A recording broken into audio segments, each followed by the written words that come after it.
working through, I think, some of my trauma and my emotional stuff led me to a field where I could connect with people on an emotional level and ultimately be with people who were going through really difficult situations.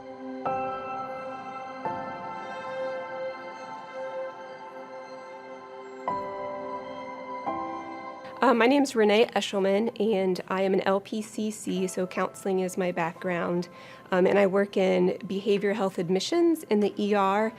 So I do assessments for people who come in with mental health issues, and we do telehealth at all of the ERs within Premier.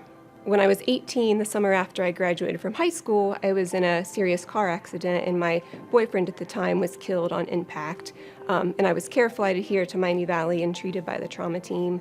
That's just a big part of my story, and I think it shaped sort of my college trajectory and where I am today at some level. I think so. I went to college about 6 weeks after this car accident happened, and just had a lot of questions. My world had kind of been turned upside down at that point, and so had a lot of emotional stuff I was working through, a lot of questions about life and when bad things happen and why, lots of why questions that we don't really have answers to. It was a difficult emotional time. There was definitely the physical piece of recovery that was slow. But I would say the emotional trauma and the emotional pain and working through all of that and that healing definitely took much longer.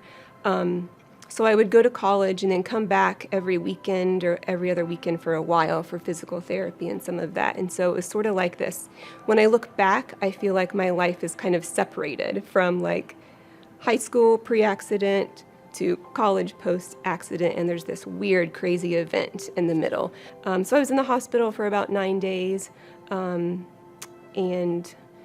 was pretty healed up when I left, had some physical therapy for a couple of months, and just kind of some other sort of residual ongoing issues with like neck and hip sort of things, but ultimately don't really deal with any long-term injuries from that. So I attribute a lot of that to just the work of the doctors and nurses and just all of the resources that pool together to help save lives and get people back on their feet again.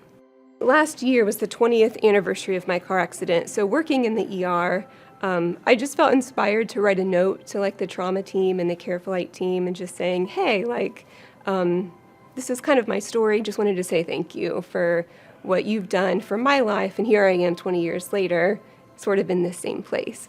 So I sent those letters, and then I got an email from Ann Monin, I believe, and she said, hey, thank you for the notes. By the way, Dr. Eke remembers you. And I was like, whoa, I didn't have any idea that anyone was still around. I just didn't know. I think sometimes time is one of the biggest healers. Coming from a counseling background too, I think asking questions to yourself about your experience, being willing to deal with the tough stuff. We kind of go through life and then sometimes realize, oh my gosh, like I'm in part the way I am because of my experience as a kid, or, we kind of collect some of this baggage over our lifetime. Some of it's good, some of it's, more maybe negative, I guess, per se. But we all have our experiences. So I think, as we go through life, I think being willing to sit with those and think about how we are the way we are, being honest with yourself, and being with people. I think talking about your experience. Obviously, I'm an advocate for therapy because it's in my field, but I think being willing to have hard conversations and being honest with yourself and focusing on the positive, and time heals.